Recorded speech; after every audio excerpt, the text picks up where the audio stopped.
I know how it goes, man. That's how it is.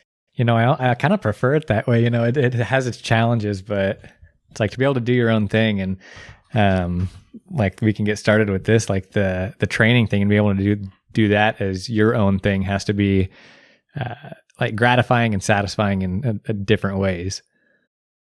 Yeah, man. I mean, it is. It's really giving back. And then being part of the game that I grew up to love, man. So I mean, just to see a kid kind of blossom. You know what I mean? That does it for me, man. I mean, they might not go to the NBA, you know what I mean, but just seeing them, the joy in their learning, and you teach them one jab and then they figure it out, and so it's just that to me is that's priceless. So. You don't understand it when you're a kid, when you're that person being mentored, really. You don't understand why this person's doing it necessarily. But as I've gotten older and as I've done this podcast, honestly, it's taught me a lot about that. And for the people out there listening, we have a very special guest today joining us. Where are you joining us from? I shouldn't assume. Right. No, I'm in Seattle, man. There we go. From Seattle. It's Mr. Quincy Wilder. How you doing, sir? All right, man. Thank you for having me, man. Very excited to have you on. I appreciate you doing it again. I think a good jumping off point is just who or what made you fall in love with the game of basketball. Man, I'd have to say it was my stepdad, man. Because as a kid, your parents, they throw you in everything, wrestling, boxing, whatever, just here, man, try this out. And I have to say that it was him because he was a hooper. And I just he started showing me a couple of things. And then I was like, oh, okay, this is cool. I mean, I play football too, but I was just like, oh, this is all right, man. And it was probably, I'd say like my fifth grade year is kind of when I just, fell in love with it.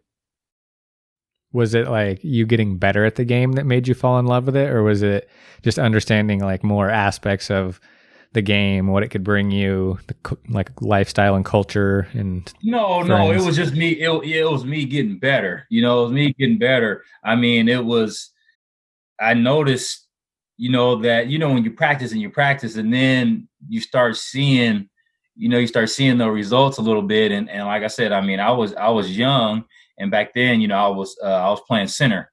I was playing center on a Rainier Beach Community Center team. Mike Bethia was the coach, actually. Coach Mike. Coach Mike, he was my coach way back. And I was playing center. And that's when it kind of happened, you know what I mean? That was like my first time being like on a team like that. You know what I mean? It was my first time doing it. So being like having it structured like that. The rest of it, my pops was just kind of, showing me along the way.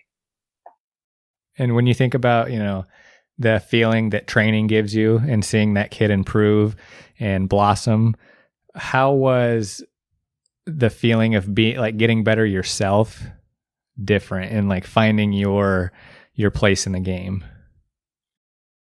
Yeah, I mean, back then it was just like I said. I mean, they throw you in something, and then you figure it out that I'm better in this sport than I am in football and wrestling. You know what I mean? Like you figured that out, and it was just like I said, just practicing over and over. Him taking me to the courts, and when I figured out that I could actually do certain things, and I was kind of athletic, so I was like, okay, and I was taller.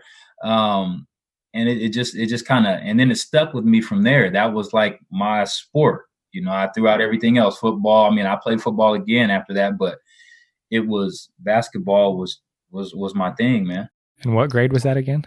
Fifth grade. Fifth grade. Wow. Yeah. Fifth grade is kind of when I fell in love with it. And first time playing, like I said, playing organized basketball. So. And then, you jump ahead to 1996, like you're the player of the year. what led up to that? Was it, you being in love with the game and the process of the game and things like that, meeting people like Coach Mike and learning from your stepdad and things like that? Or was there anything that you can point to specifically that was like, man, that's how I got there? Mm-hmm. No, I mean, I think it was, like I said, just having love for the game. And really, like I said, my stepdad, man, he was like a workout specialist, man. So when we get in trouble, my mom would give us the whoopings, but he would make us, run and work out and do like calisthenics, hold push-up position for so long. So all that was just instilled in me from a kid. I mean, if we were laying around the house watching TV, watching cartoons and we weren't dressed, and he might come home, we might have to, run in place for, 30 minutes. So he kind of instilled that in me, and I wasn't really knowing, until I really started playing and kept playing and kept playing. We had to run like races. We would run 5Ks, 10Ks. That's just something that we had to do, so we had to be in shape. And I didn't know, like I said, when I was that young. But then starting to play and starting to, like I said, and he was tough, he was cold on the court. You know what I mean? He was cold. So I was watching him and I was like, oh, okay. He's shooting from damn near half court, so it was just, like I said, he just kind of instilled it in me. You know what I mean? I had my mom's there too. But he was the one that was really out there playing and just watching him. And sometimes not even him showing me, but just seeing him on the court. And I'm like, oh, okay, yeah, I can do that too. I want to do that too. So that's kind of where it came from, man. Man, that reality of, knowing you might have to run at the end of the day. I remember it in high school with football. My coach would count loafs. You'd go back and watch film, and every time you didn't try hardest, push through the whole play, that's one loaf, and you just have to run. And that feeling of sitting in class all day knowing you have to run, it's humbling, I guess. It teaches you something. Yeah, absolutely. Yeah, it's humbling, man. And, every coach you meet is different, so some coaches are, the first coach, or the second coach that I had actually in high school. So I'll say the third coach was Ed Boyce. So he was like Bobby Knight in a way, where you do something and it's just run, run, run till he pukes. Kind of like that too. So yeah, I had some coaches that would just run you till your legs fall off, man. But it's like you end up loving those coaches. They can be so hard on you. And a lot of times the ones that go harder on you, you end up loving them because they got a lot of love for you too in a different way. Not all cases. Not all cases. Right. Not all cases, man. That's what they say. They say if they stop talking to you and stop, then worry. Yeah. If they're on your helmet about stuff, then those are the coaches that you want. Yep. If they're not saying nothing to you, then, those aren't the coaches that you want. As you look back on it today, like, what was your experience like playing high school basketball? Like, what did you love about it? What did you get out of it? What didn't you like about it?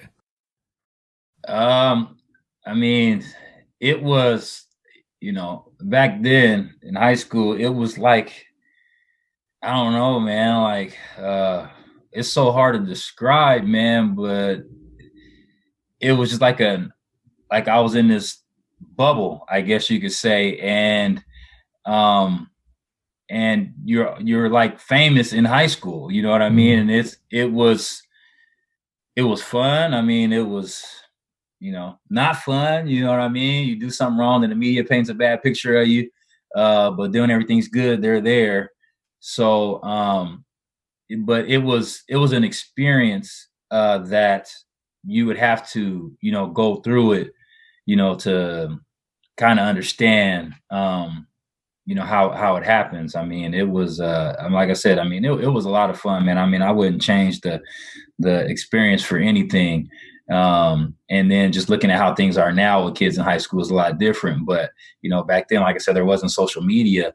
So it was just newspapers and TV stuff and reporters everywhere, so it was way different than it is now. But as far as, like I said, things that I didn't like about it, I really can't say, man. It was that much fun that I mean, you got to take the good with the bad, so it was an experience that I really enjoy. When you're Quincy Wilder in Washington basketball, man, that's probably a good time on the court. I can imagine. Wow. So I'm wearing a UW hat now. That's the only reason. It's my only hat. I don't have any allegiance to them. I didn't go there. My wife went there. My brother went there. But if you gave me a different hat, I would wear that. So what was the recruiting process like for you? I had read that you were originally going to go to UW. Didn't quite meet the grade requirements from what I had read. I don't know if that's true or not. Yep. True. Yeah. Okay. So what was that, what was that time like in your life? UW, man, it was, I love Washington. I was like, man, I'll stay right here. And, it's right down the street. And I was standing further away at the time, of course, with my parents, but UW was the spot. You know what I mean? My cousin, Roberta Bergson, had signed there too, so it was like, I just liked it. I like Bender, I like Richie McKay. I mean, they had some guys on the staff that was cool. And the main thing, it was at home, man. So that was, a big thing for me, just, I wanted to be at that Dub, man. That's, and like I said, then when I didn't have the grades, I had to go, junior college, but I love the Dub. I mean, I didn't go there, but I still have, some UW stuff. I mean, that's just what it is, And so personally, like for you, when that didn't happen, you didn't get to UW, you went to Highline Community College. So like personally, what was your feelings at the time? And then like, as you reflect on it, like how are your feelings different? Or if they are? Right. And you mean my feelings just as far as not making it to the Dub? Yeah. Yeah. Like, how did you feel? Yeah.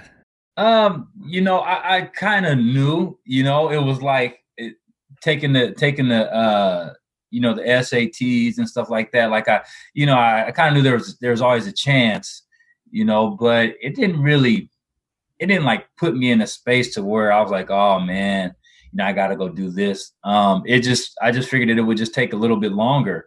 And I can go to a junior college and prepare a little bit more. Because like I said, just as far as doing the schoolwork, in those big classes at those universities, I mean, you can get in there and then, be on probation or get kicked out for, not having good grades. So it worked out for me, man. You know what I mean? It took a little bit longer. But going to Highline, I met a couple of professors where they really took the time and pulled me to the side and was like, look, we got to show you how to do this work. So you're gonna have to come by after class, and do this work. And I'm like, okay, that's fine. I mean, versus like high school, I mean, there was a couple of teachers that make you do the work, but everybody else just passed me. You know what I mean? Like I didn't have to, do the work. It might've been a geometry teacher and maybe one math teacher, another math teacher that I have, algebra teacher. But other than that, they just passed me, man. So that was the first time I really had to do work was at Highline. And it kind of taught me a little bit. And I got better grades, got my grades up. Do you ever, I don't want to paint them in a bad way for doing that, but like, you ever feel like that was a missed opportunity for you to not get pushed like that in high school? Or do you think you would have responded in the same way? Like if they would have held you accountable and not just passed you? They would have held me accountable. I mean, because the one teacher that held me accountable was my geometry teacher, and like I said, my algebra teacher, they held me accountable. And so I had to sit there and, they said, look, if you don't pass this class, then you're not going to play. So, okay, I'll say, what do I have to do? And I learned geometry. He was also the girls basketball coach. So, I mean, he, it was like I had to learn it. I don't know if the outcome would have been different. I just didn't, as far as myself, I was so just basketball. You know what I mean? And it was like the school is cool, but I'm basketball, and I didn't learn that till later, in life that, yeah, I mean, if they would have, made me, tell me, hey, you can't play if you don't do it, then I would have did the work. But I wouldn't like be mad. I'm not mad at them because it's my fault too. You know what I mean? Because there's kids that age that come to high school and come to learn, It was just, like I said, basketball, and that's just what it was. And I was like, okay, I'm here to play basketball, and that's it. So I kind of had my priorities mixed up. And a theme I kind of want to hit on as we go throughout the journey here is like self-confidence, when it's just you in your mind and that's it. And that kind of self-confidence, like what made you still confident at the time, facing like your obstacle of not making it to UW, and like what was just like, all right, no, that's cool. Cause that could mess with some people, like, oh man, I'm facing this. And right. I think just knowing that I was the best. I mean, my confidence was, was probably through the roof, you know what I mean? As high as, as it could be. And just knowing that, the main thing that I wanted, man, was to leave my imprint, on high school basketball, and I played. So every night, I played hard, and, not being able to go straight into UW and not having the grades. I remember playing in high school, kids would, chant SAT score, you know what I mean? When I'm at the free throw line, that's just what it was. And then I'd probably score 35 or 40, you know what I mean? But that was just, it was kind of like it fueled me, in a way. And I just wanted to be the best I could be, and have people talking about me years and years later, you know what I mean? And so that was my focus back then. Just leave your imprint on the game, play hard every night, because you don't know who's watching. And if there was somebody saying, hey, this person might be good, that I want to see, you know what I mean? And I know I'm better than him. So that's just kind of how I took everything, that, that I was better than everybody, and I don't want anybody to come close. So it didn't matter, the grades, because I'm still going to junior college. So I'll still be good there, and I'll still be able to, continue on with my career.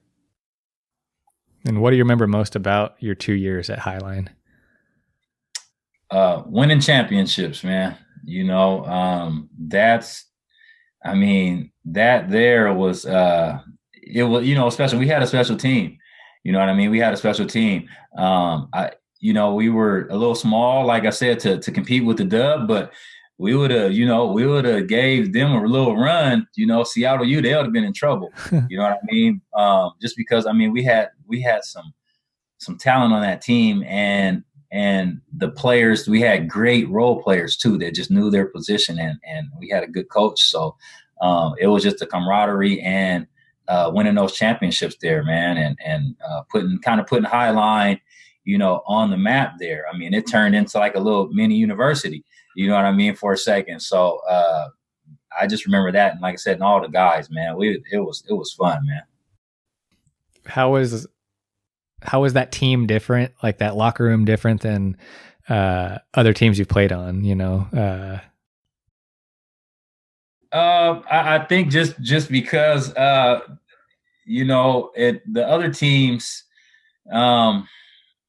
it was like an all-star team. You put an all-star team together and you go play an all-star game. So on the other teams, it wasn't so much like that, like high school, you know what I mean? It wasn't like an all-star team. So this was basically, like I said, we had top players on their teams, on that team. So it was just like, okay, this is what we got to go do. So let's go do it. And it was about, we had our fun off the court, but on the court, it was about business.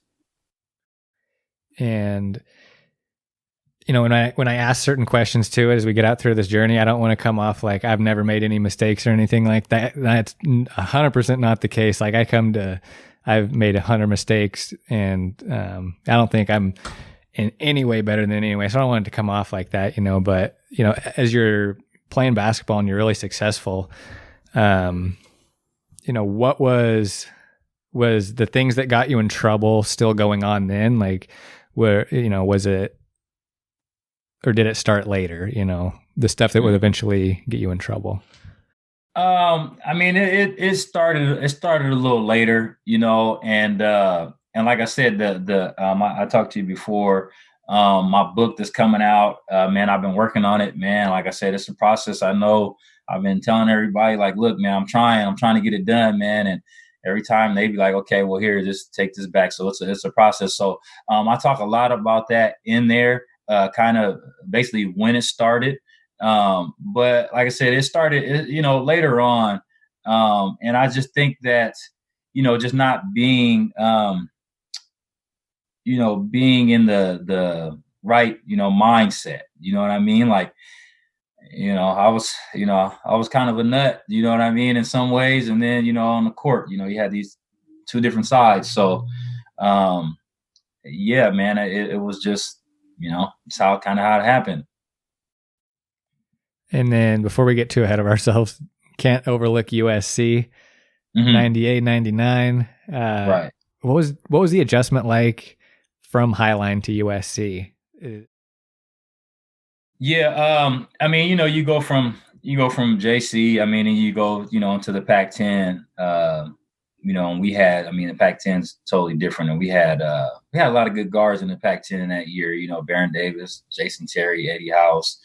For the guys I remember, remember those guys. I mean, we had even Oregon State had a tough guard too. I can't remember the guy's last name, but it was a lot of good guards in that league. I think the difference was, though, man, when I got to USC, and when we started playing and or actually practicing before our first game, and they announced the starters, and I was a starter for the first opening game.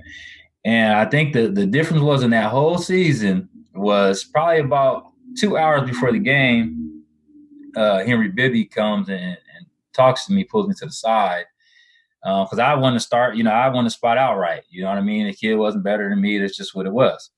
So he come talk to me for the game, and he tells me, hey, I'm not gonna start you. I'm gonna start Brandon Granville. He's from California, and that was his position, because I was there for shooting guard, but our point guard had got hurt. Our starting point guard got hurt, so he switched me to point guard. And so I was like, okay, fine, I'll make the adjustment. And but I wanted to start in spot. And then, like I said, 2 hours for the game, he comes and tells me, basically it's nothing against me, or it's nothing against what I did. It's just that, he's from LA, and it's just I'm gonna roll with him there. So from that point on, I was like, okay, that's what you're gonna do. I said, well, I'll tell you what, I'm gonna leave after this year. The first game hadn't even started yet.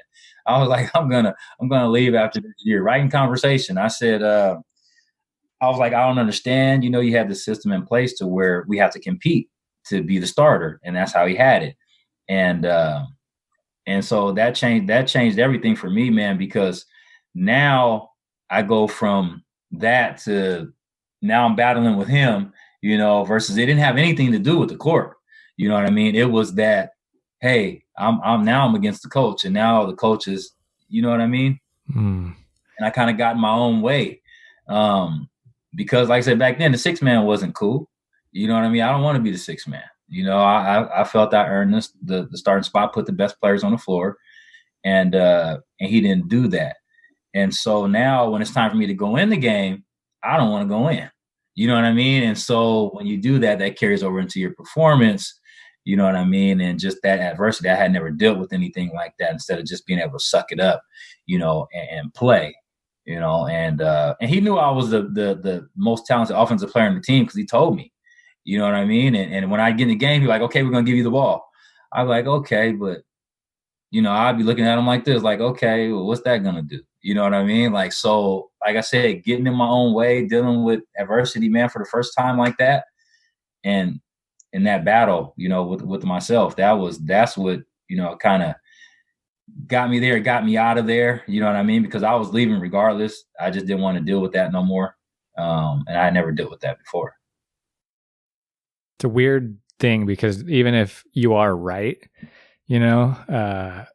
obviously he's the authority figure, and on a team, when you like say stuff like that, like I said, even if you're 100% right, it just, because some people cast a bad light on you. And right. How would you handle that differently today? If, say, you were in that same situation, facing the adversity that you have, like, what would you do differently? I mean, I would just sucked it up and just been the 6-man. You know what I mean? And then just keep working and working, working at my game before, after practice, and eventually, get the opportunity. You know what I mean? Because like I said, he wasn't better than me. You know what I mean? And that's not what it was. And then, like I said, it just showed in my play and my performance, in my numbers and everything. You know what I mean? That where, like I said, it turned to, yeah, it was me against the coach, and he was, like I said, he wanted me. Look, he put me in here. I'm going to start you this game, here, but I just, like I said, I was so far gone, man. And like I said, now I would have just sucked it up, man, and took it how it was. I wouldn't even say anything. I would have been like, okay, that's perfect, and just went and played that way and just kept scrapping it out, man.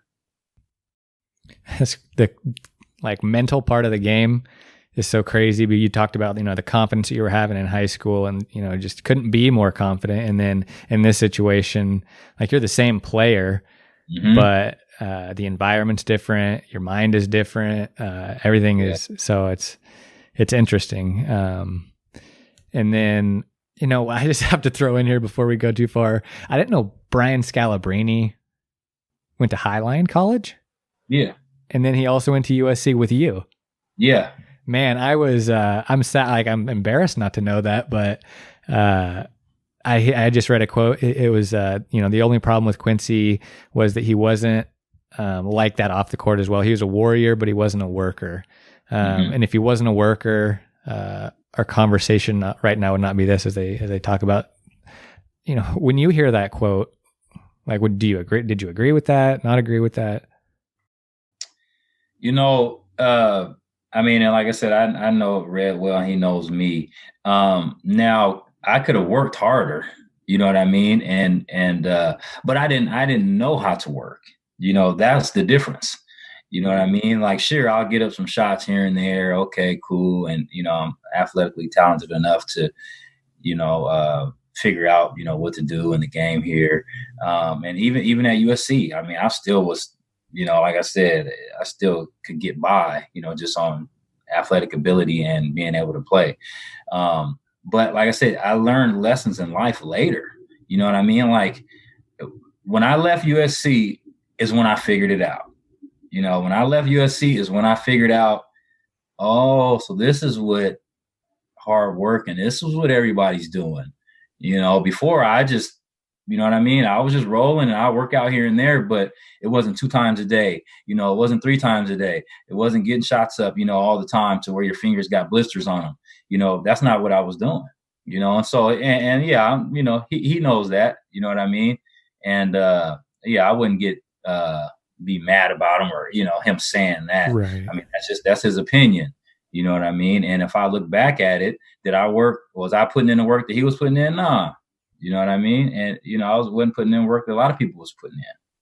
You know what I mean? And, at that point in my career, I didn't. And the talent and the little stuff that I was doing was working, and it took me, like I said, to figure it out when I got to USC and I had that adversity going on. And then to leave there is when it just clicked one day, man, right after I left. And did you leave before or after the incident in the summer of '99? Left before. Yeah, I left before that. Okay. Yeah.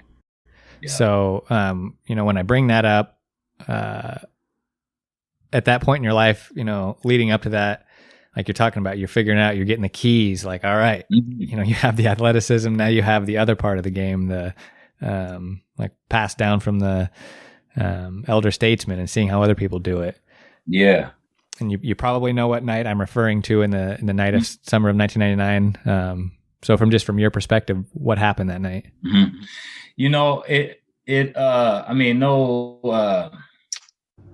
There's no excuse for, what happened. It was just basically me,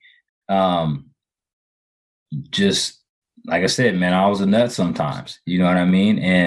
And being in that situation to where, it changed the path, on my career, was just me not thinking, you know what I mean? Me not just being, serious about, what I got at stake, you know what I mean? And how other people, you can't do things like that. You can't hit people, assault people, and then, expect to, get away with it, and like I said, man, there's no excuse. It doesn't matter if I was drinking or doing whatever. I mean, that doesn't matter. It was that, the situation happened, and it shouldn't have happened that way. You know what I mean? It should have never came to that. And like I said, at the top of my career, like I said, I had everything figured out. I had the workouts, everything was going according to plan. Coaches started buzzing about it. You know what I mean? And they were saying, hey, if he, just keeps it up, man, we're going to give him a look, and I had just came back from a camp with Tim Gergerich and, some pro players and pro coaches in Vegas, and everything went well, man. And like I said, it's just, man, I lost it for a second. You know what I mean? And just that one split second can change the outcome of everything. You know what I mean? And that's all it took, man.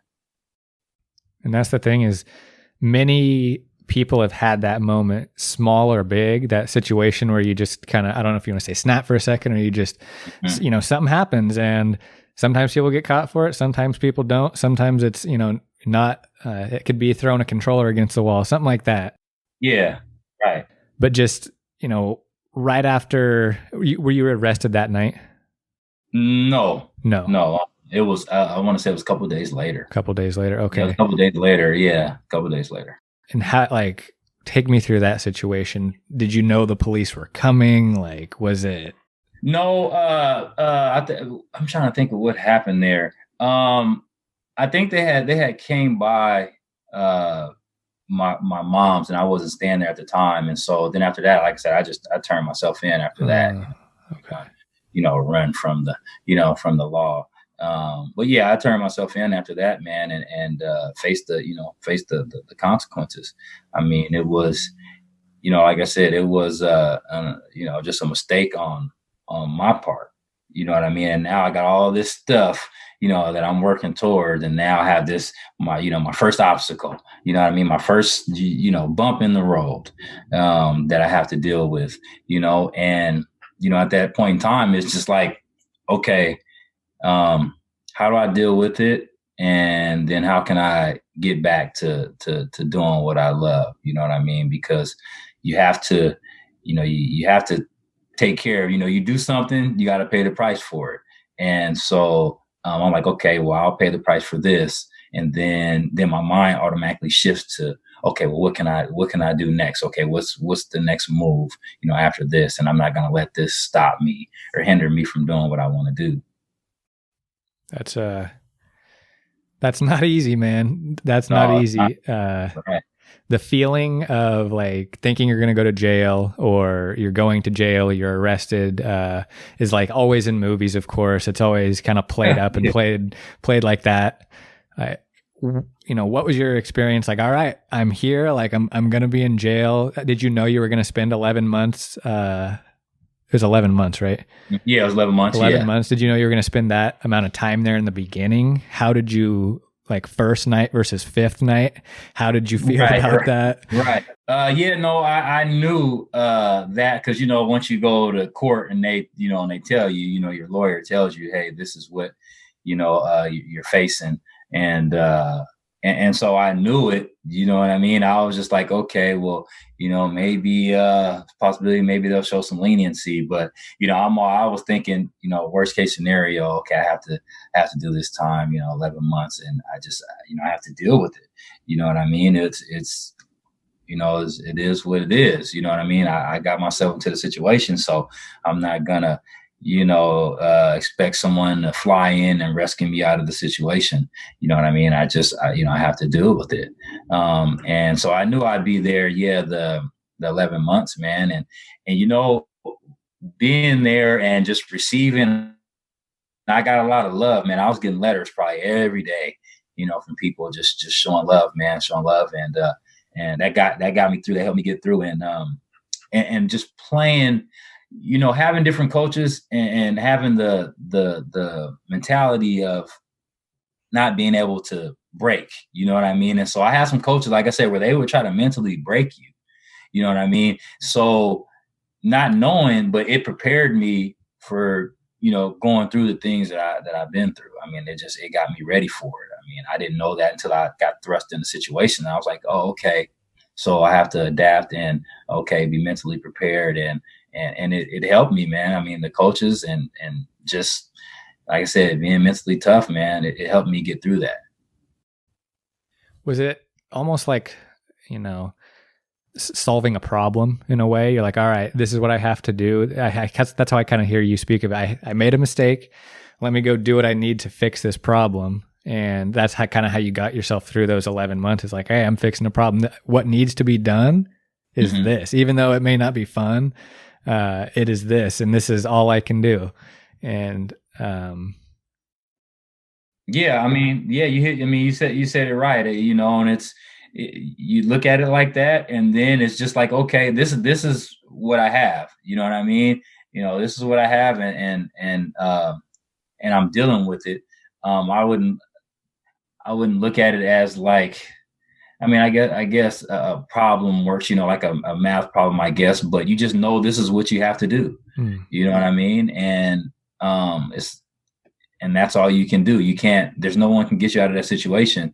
So you can either, adapt to it, or sit in the corner and just be sad and cry and be sad for yourself and poor me, you know what I mean? But it's your fault. You know what I mean? So at the end of the day, you have to just deal with it. And then after this 11 months, how are you different, good or bad? Well, I'm different as far as, when I'm out of there. I'm bigger, of course. You were working out every day. Yeah. That's all I did was just lift weights, man. So I turned into like a linebacker, man. I got out of there probably at 220. I went in at probably 200. Oh my God. So, wow. So I'm bigger, man, and then I started noticing that that I had a red flag on me. You know what I mean? When dealing with coaches and things like that, and they just wanted you to. Basically, I felt like all the coaches wanted me to prove myself again as far as basketball wise, and that I was like, that would kind of made me, mad at anything. I was like, well, prove myself, man. I'm only gone for 11 months. You know what I mean? I'm still the, same guy. And so that fueled my fire once again. Like, okay, well, I got to show them, you know what I mean? Who was the best. So I got to get back out there and put the work in. But I noticed that was that red flag, you got in trouble. Okay. So now we're going to kind of, if we want a guy that isn't going to get in trouble, but's less talented, then, we might take him. That's how I felt that the coaches, a lot of coaches were. And then there was one coach that gave me an opportunity, and he reached out to me, and I was like, okay. I was like, all right, perfect. Why do you think he gave you that opportunity? Because he knew I could play still. You know what I mean? And, why not, add a piece to, your team. You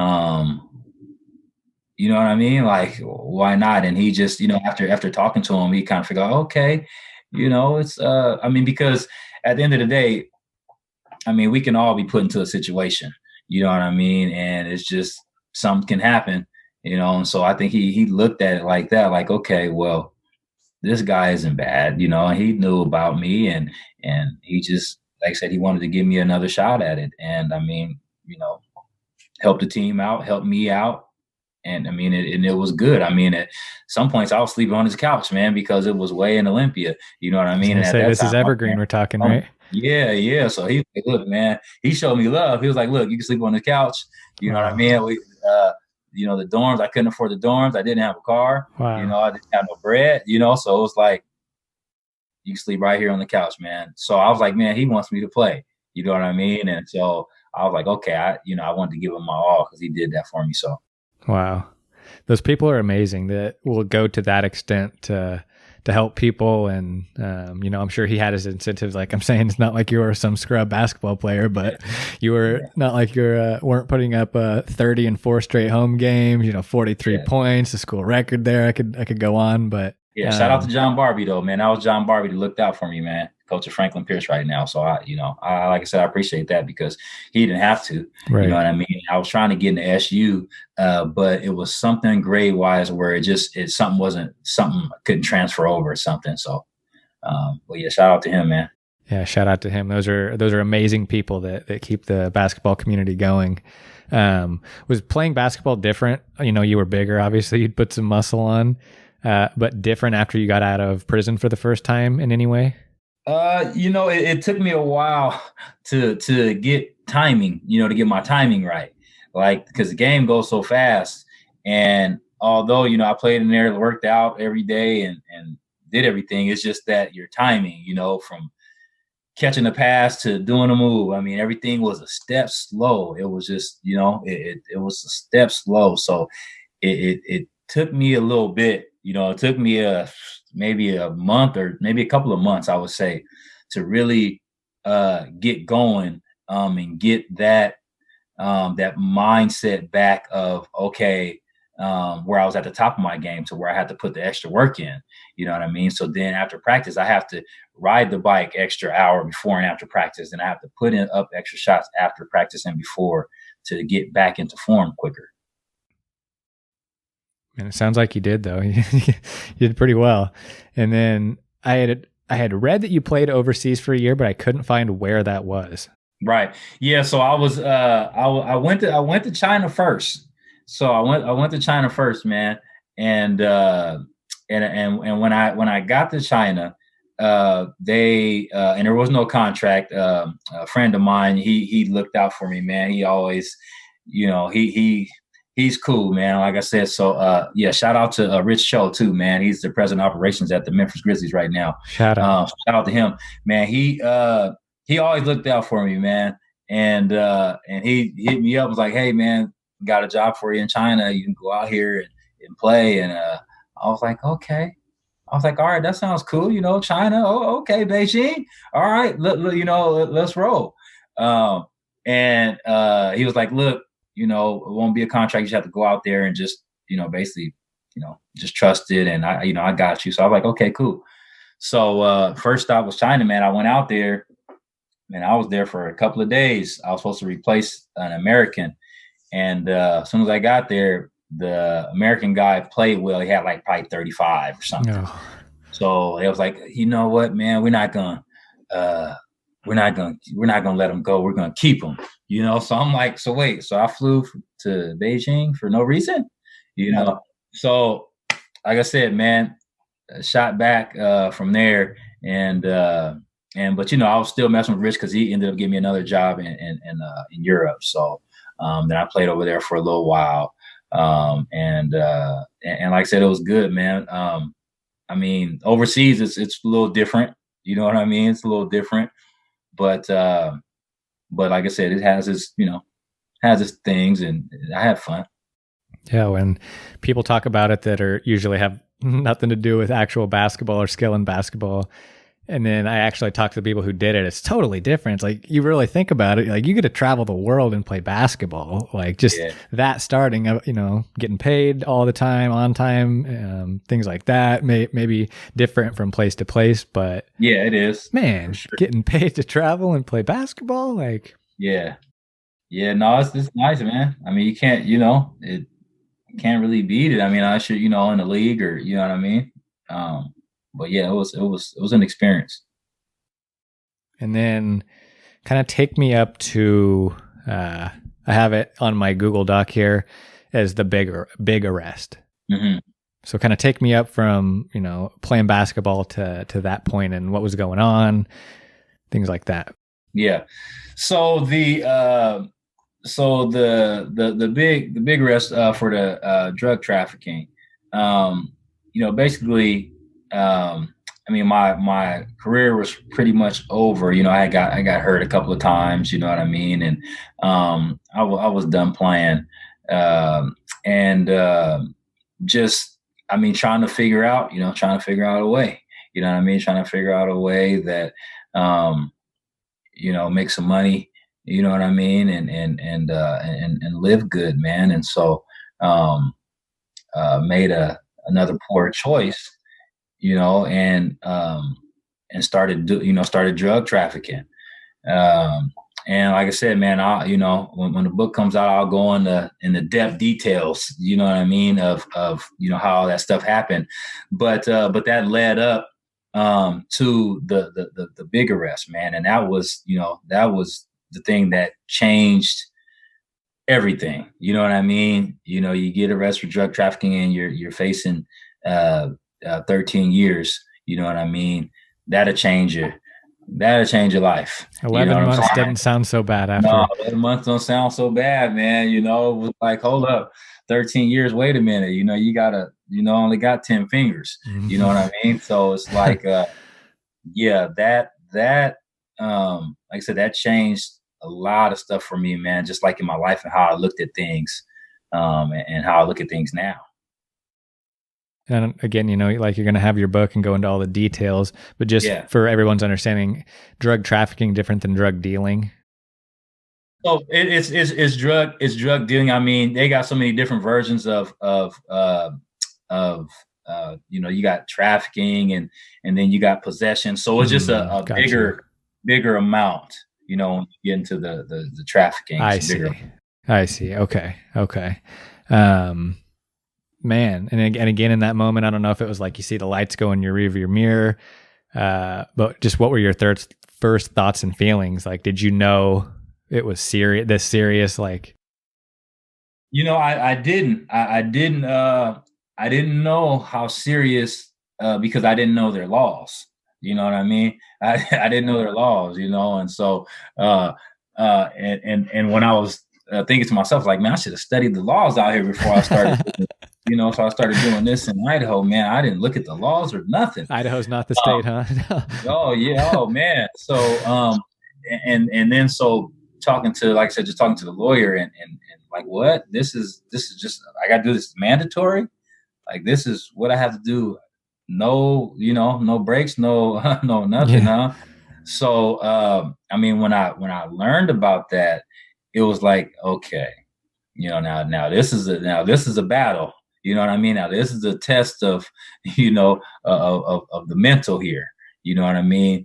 And it just, like I said, it kind of, I had to deal with it, just like the other situation, the things that helped me through it was that, people will write you off, after something happens to you. They'd be like, oh man, yeah, he's gone. He ain't gonna never, and so that's where my mind went to. Like I said, through all the sports, through all the, injuries, you get hurt, whatever, my mind always goes to the fuel, okay, so now people think this about me. And then there was a couple papers that came out, and so I'm like, okay, I'm using all that as fuel, just like bulletin board material, when you're in the locker room, somebody says something bad about your team before you play. So I kept everything, logged it. I was like, okay, all right. And so that's, and it helped me, man. I mean, seriously, it changed my thinking, and things that I didn't learn in school. I had time to sit back and reflect on my life and what I was doing. It removed me from, like, took me out of the shell, and and I just got to sit back and look at everything and watch, how things worked, and a lot of stuff I didn't know. You know what I mean?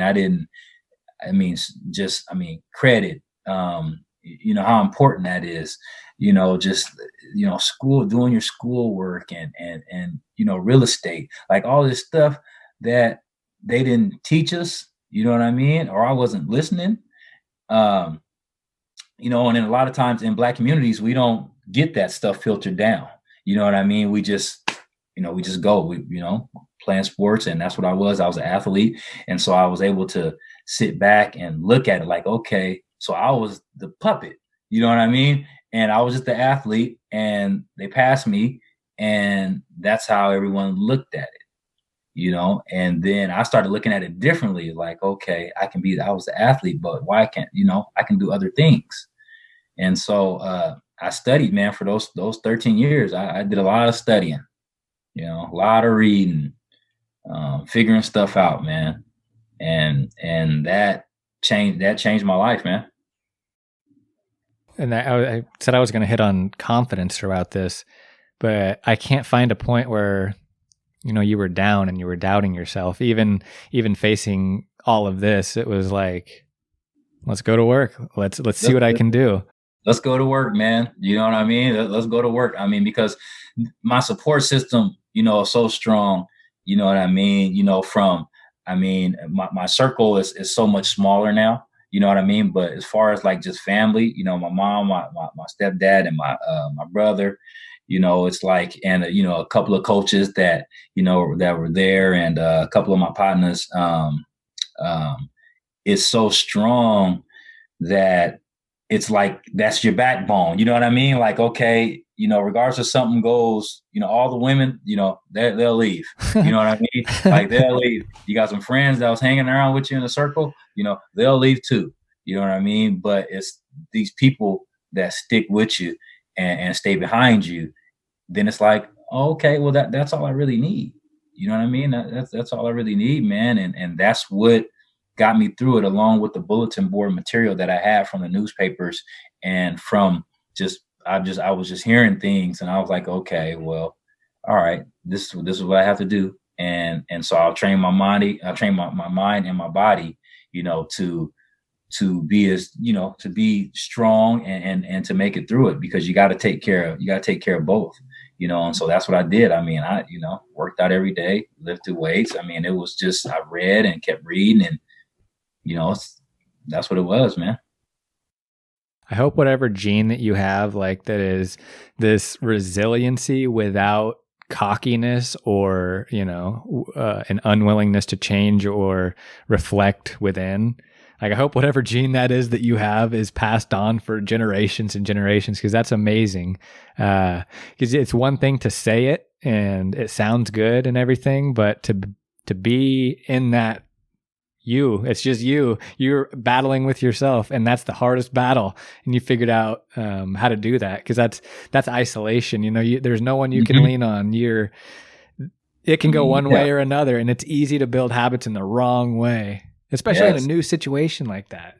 Yeah, man. I mean, and like I said, and everything wasn't all easy. You know what I mean? It was, it's days where you're like, man, I wish I could just go home. You know what I mean? Man, can I just go to the house? Is this over with yet? I got 13 Christmases.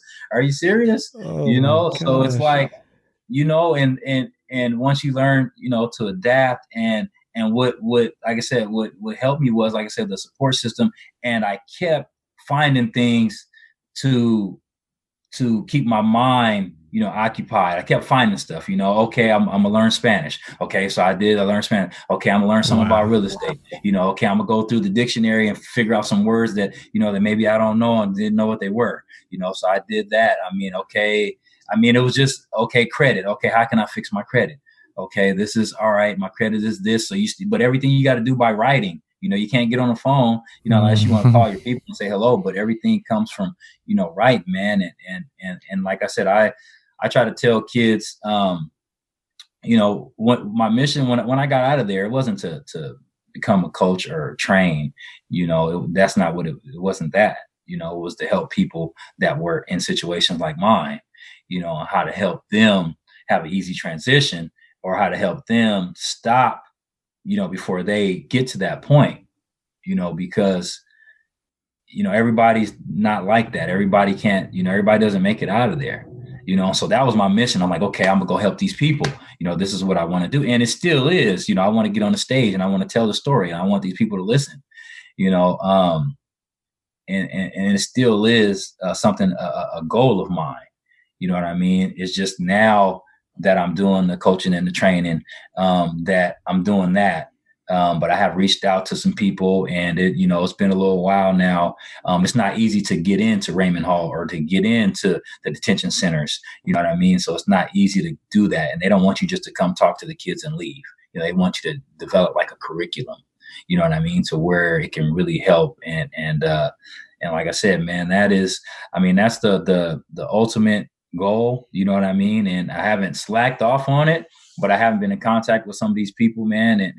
But I still, I still care about, like I said, the people that are in there like I was, or that are on their way there, you know what I mean? And let them know that you can be whatever you want to be. You know what I mean? In time, you know, you can get in there and you can become a doctor. You know what I mean? Sure, you might have a felony, so you might not be able to, be a doctor, but you can still do what you want to do and figure it out.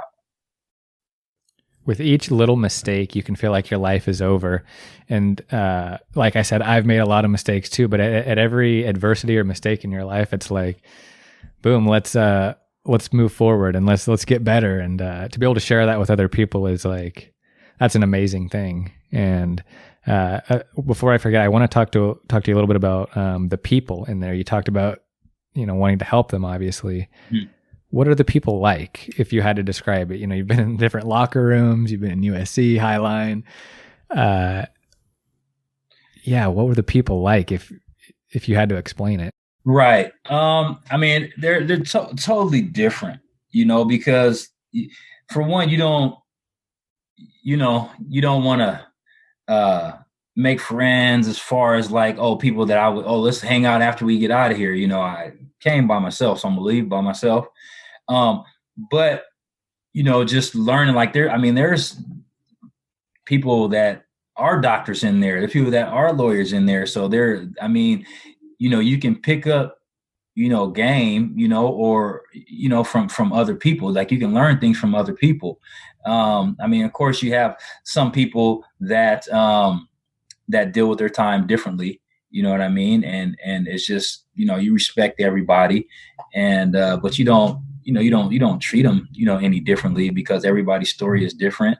And you just kind of, you meet people and you be cool with them, but it's just, it's at a distance, you know what I mean? And that just kind of is what it is. But I met some interesting people, man, that just caught a bad break like mine, and might have millions of dollars, and now it's all gone. You know what I mean? So now how are they going to deal with this?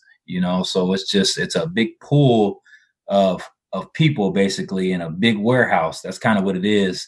And it's just, you just kind of just move around and you hear things, you hear stories about what happened to other people, and you just, respect everybody and just, keep it moving, man. And then thinking about being institutionalized is a word I hear a lot.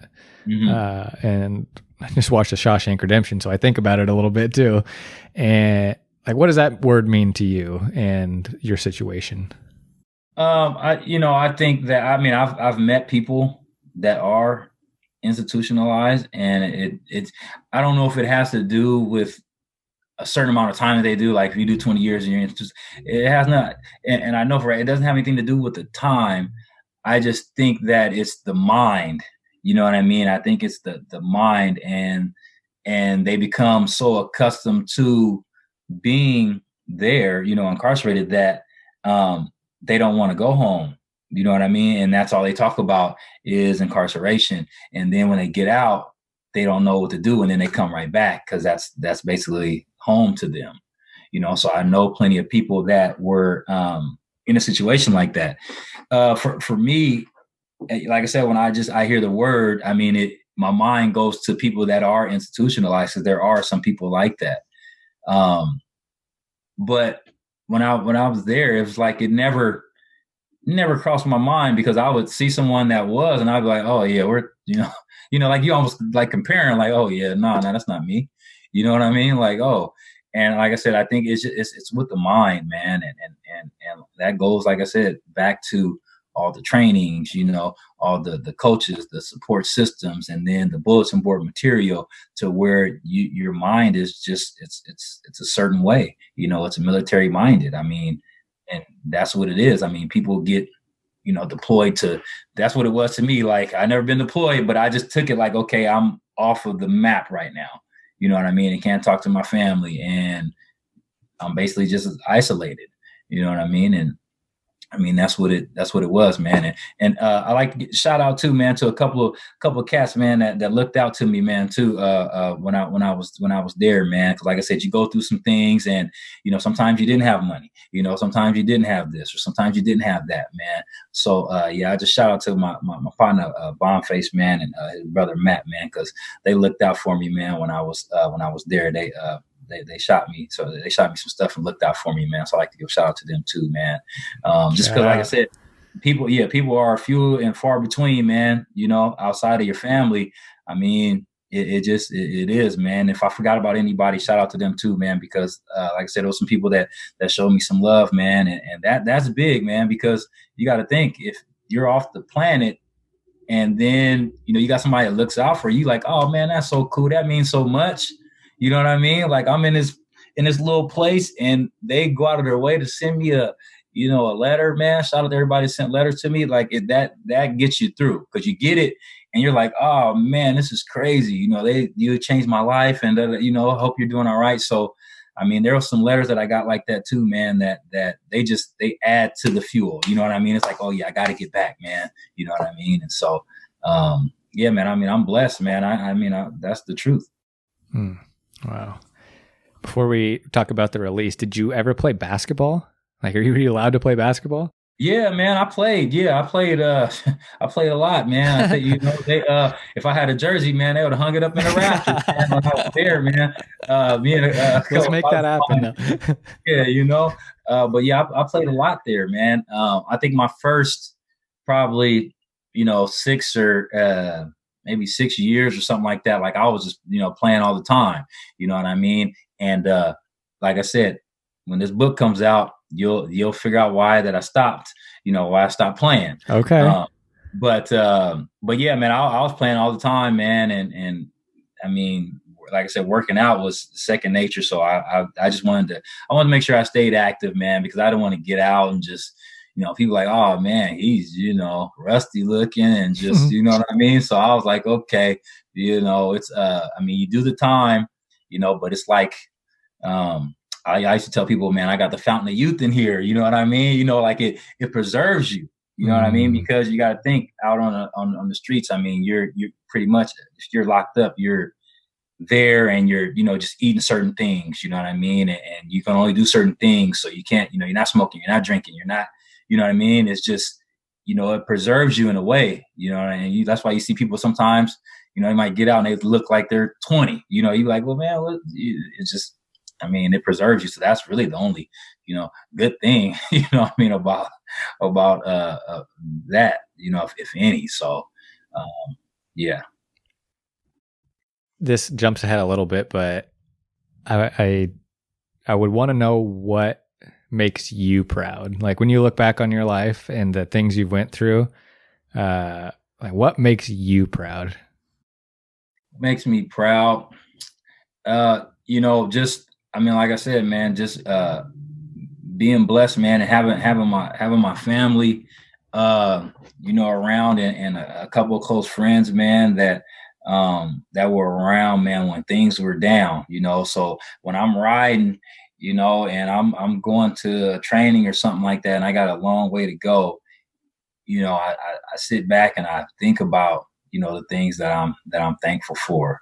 You know what I mean? Because it could have been totally different. It could have been way worse. You know what I mean? And so I'm happy. I'm going on. Like I said, I haven't been out of there 2 years yet, man. So that's so crazy, man. I knew that, but it's still right. Yeah. I haven't been out of there 2 years yet, man. And so I think about that, and I'm like, dang, I ain't been 2 years yet. And gosh, and I started, Q time a year ago. You know what I mean? So like, all this stuff is fresh, man. And I'm thankful, man, that I was able to, make it through that, persevere, and figure out, why I'm here. You know what I mean? Figure out what I want to do.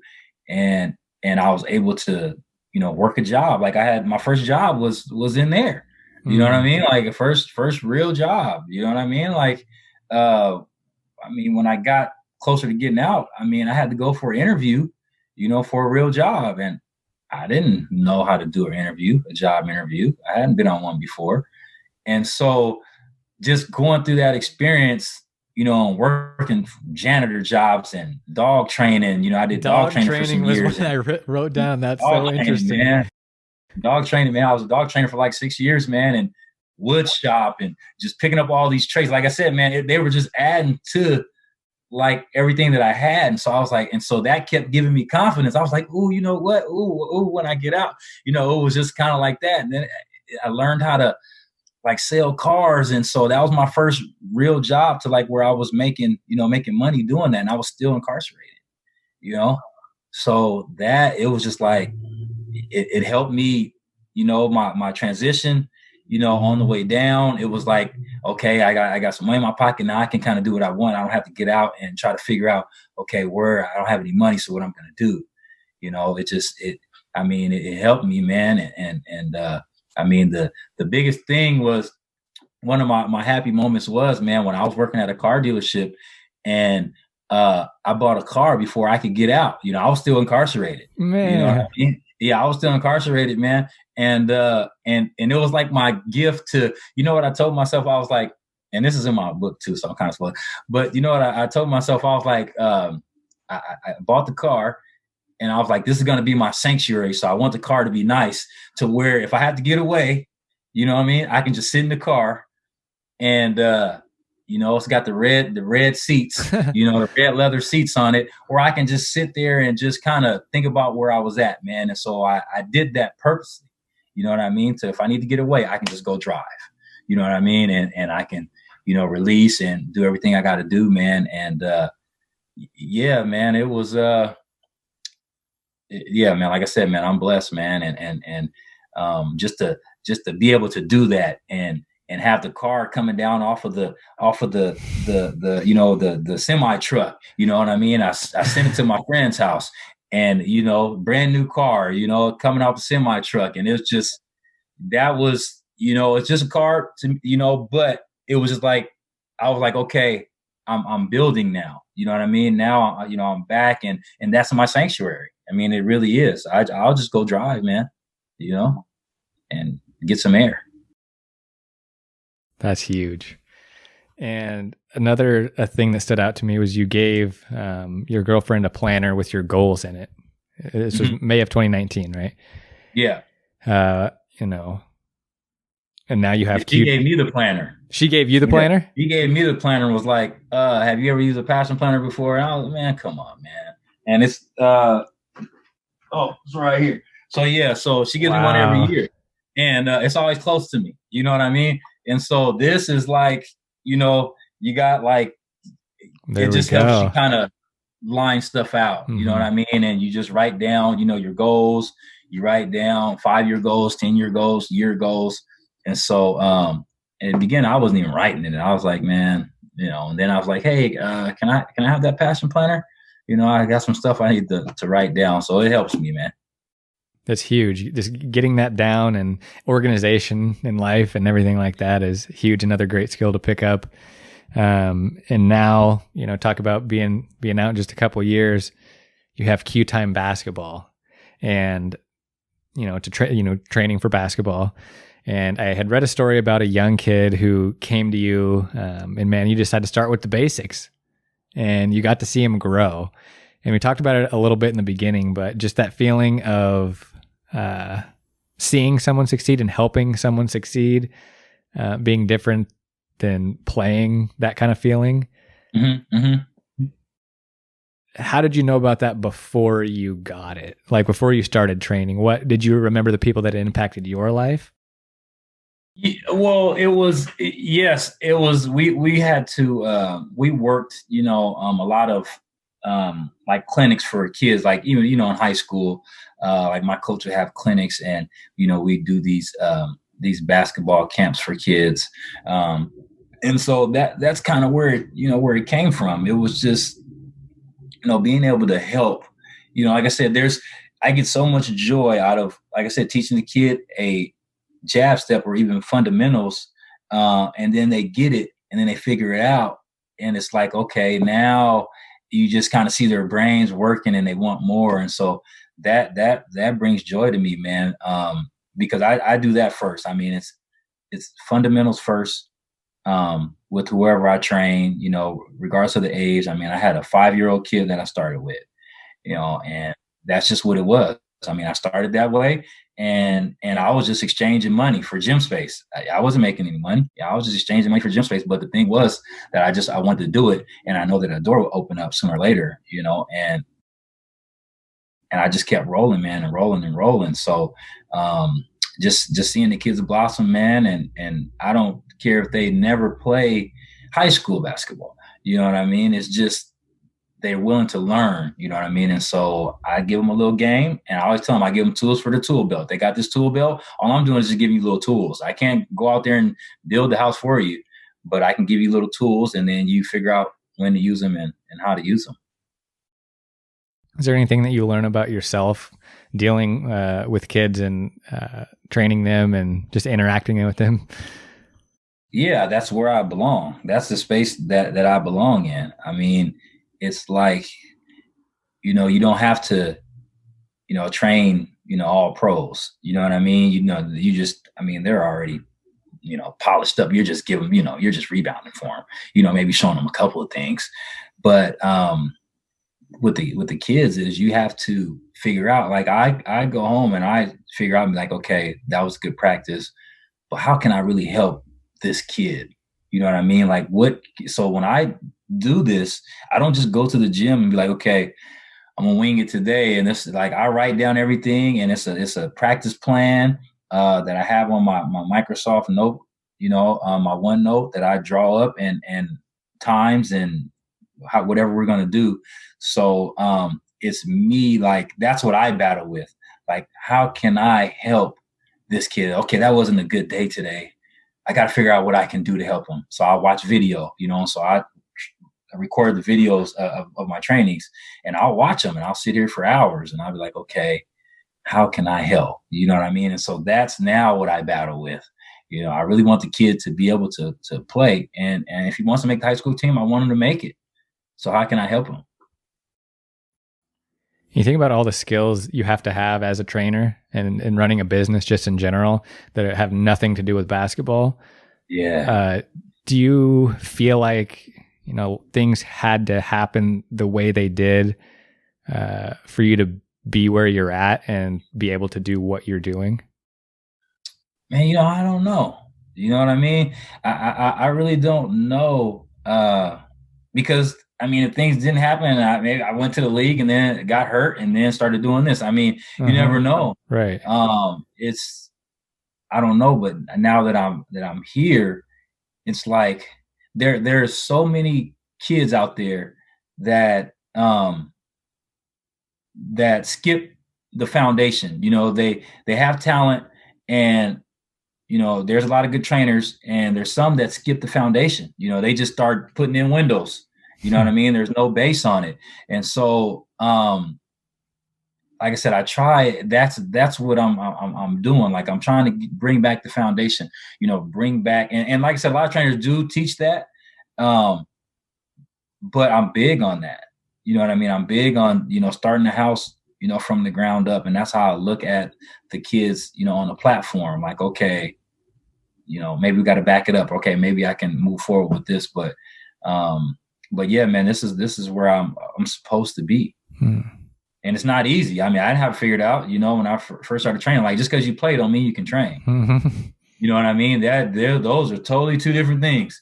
People like, oh, he played in the league. That don't mean he could train. You know what I mean? Like, it's you got to learn. I'm still learning. It's a learning process. But I know one thing that I do, like I'm like, I pay attention to detail. There's little things that I'll just keep correcting. So in my mind, I'm like, yeah, I'm supposed to be here because I'm picking out one little foot on a jab step, or a back foot and it's just things that like I said, I'm picking up as I go. But just because you play don't mean you can train. Right. Takes a lot to have a business to do that, to connect with people, to explain things a way to where someone can apply it and work with people. And the experiences you've had have made you strong in that, from the business side and getting to work all those different jobs and seeing those things, to learning a lot about yourself, and that translating into people skills, and like you being able to speak great on an hour podcast, just from the heart and things like that. So, what do you think about for the future? Like, what are you most excited about for like 5 years from now, in training or in your life?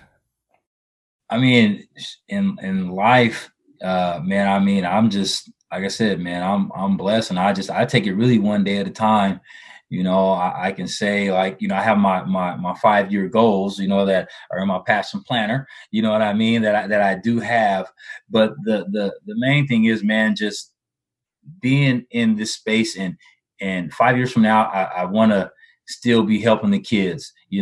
I'll probably be doing it from, I want it to be to where, I have a lot more staff, and where I can just kind of come and kind of just see, but right now, like I said, I'm doing a lot of the work, from the marketing, everything from the website management to doing the trainings. My pops helps me, my brother helps me sometimes. So, but yeah, I would like to be able to come in and put the practice together, and they do it. And then I can go from, place to place and just be looking and make sure everything is, make sure everything's in order, and the kids are still doing it, how it should be done, man. And, that's all I want, man. Man, you're on your way, and it's exciting to see. It's amazing as a person to find your true calling for anyone, and especially as like a young man, that's a huge pressure. So you're there, and that's huge.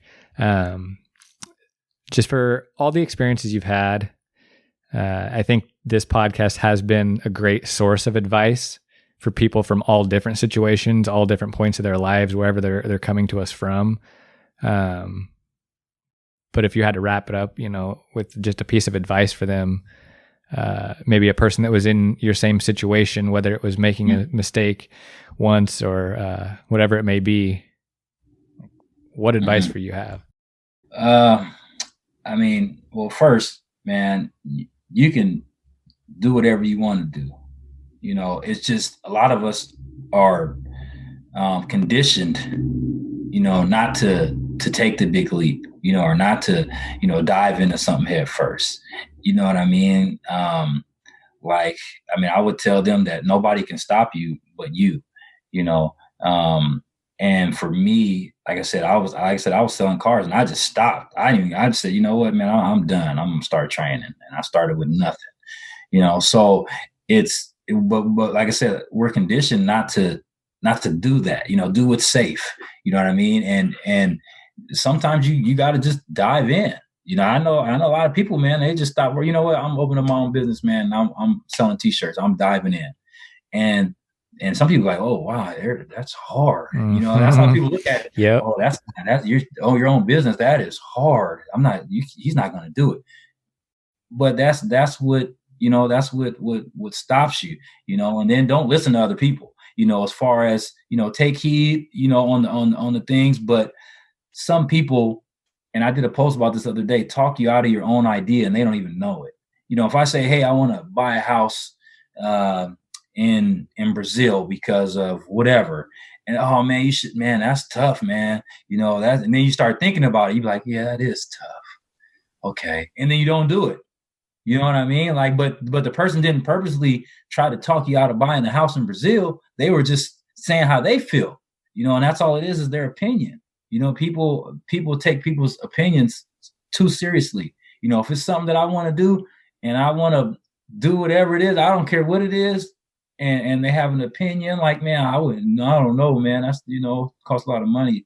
Then like I said, I just do it. You know what I mean? I just do it. If I really want to do it, man, and it's something that I have in my heart, that I can do, then just do it. But I take heed, though. I listen to what people say, and I'm like, okay, yeah, all right. And I log it in there, but I don't let people talk me out of my ideas.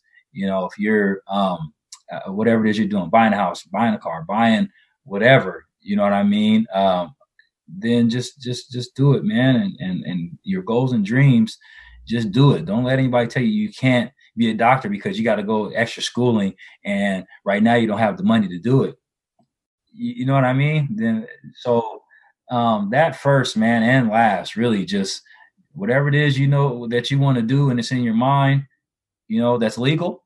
You know what I mean? Mm-hmm. Then, like I said, just do it. You know what I mean? And don't let nobody tell you that they can't do it. And if they have, their opinion and you don't feel like it's the right opinion, then just take it for an opinion. That's why it's called an opinion. And continue on what you want to do, man. And keep your circle small, man. Keep your circle small. And that's what I would say at the end of the day. Man, lucky to have your perspective. For real. I've very much enjoyed this. Been locked in,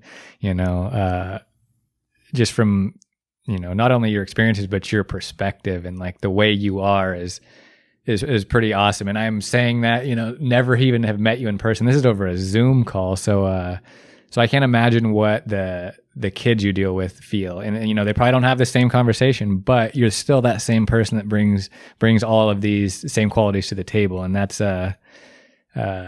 amazing. And that's your business right there. Oh yeah. And you're a great basketball player. You can't forget that. Yeah. Right. Yeah. I see some jumpers every once in a while, man. I still get in there, man, and let it go. But man, I appreciate you, man. I know I was looking at your post, and I know you interview a lot of people. I seen Jamal, seen some guys, on there that I know. So I was like, oh yeah, that's cool, man. So you doing your thing, man. And like I said, I appreciate you reaching out to me, and Arvin Mosley, shout out to him for good looking out and talking to you about it, and you guys coming together and you reaching out to me, man, because I mean like I said, this is cool, man. Thank you, man. Thank you very much. Yeah, shout out to Arvin Mosley. And as we're talking about shout outs to wrap up here, we've gave some shout outs. You've gotten to talk, shout out a lot of great people that have had a great impact on your life. But I just want to give you the floor to say anything out there to the people listening, from, Highline to USC to whatever jail you were at, prison, if it was different ones, just all the people that know you, that've been along there for the journey and that you got love for. Yeah. Well, man, just shout out to everybody. Like I said, man, that's been riding with me. My family, my mom, pops, my brother, anybody that's ever shot me anything when I was down, man. And even now, like I said, I get a lot of posts on Instagram, Facebook, man, that people show love, man. So that is so big. You know what I mean? Like, and I try to tell everybody, thank you. You know what I mean? When I do post and they and they show love on it, man. So, that's the major thing, man. And, Q-Time Basketball, man, you come check it out. You know what I mean? Q-Time basketball at Gmail or at .com if you want to go to the website and check it out, man. I got some hats, man. I went ahead, got me some new era hats, man. So, I got some goodies and stuff for people, man. Matter of fact, man, we'll have to talk, when you get done, man. I'm gonna send you some gear so you can take the UW off. Yes. Replace the hat. No, man. I would love that, man. Definitely, man. Like I said, I'll shoot you one over there, man. Just DM me your stuff, and I appreciate you, man, taking the time, man, and taking time out your day. And like I said, I know you interview a lot of people, so I'm like, oh man, this is cool, man. You know what I mean? Because like I said, you got pros on the show. You got coaches. I've seen a lot of people that you deal with. So when did you start, man? I started this podcast in 2017, but I've been doing media since like 2010 off and on. I started in high school, kept getting injured, and then, one thing led to another. So I'm lucky. I looked at your page before, and I seen you was doing, it might have been with Arvin Mosley, somebody else you might have had interviewed. So I was like, oh, okay, that's cool. He's got the podcast cracking. So, it just came around, man, that you hit me up. So I was like, oh, definitely, man. It wasn't even a, doubt in my mind that I wouldn't do it, man. I love what you do, man. And thank you, man. Doing it, man. Appreciate everybody, man. Means a lot. And thank you for your time. Sure. And this has been one of my favorites. I love every podcast I do, but this one has been, I told you 40 minutes. We're going on an hour and a half now, so I apologize. Right, we got to set it down. But it's been great. And again, in his own words, Quincy Wilder, hopefully this isn't the last time we see you on the podcast, but thank you, man. We'll talk to you soon. For sure, man. Appreciate you.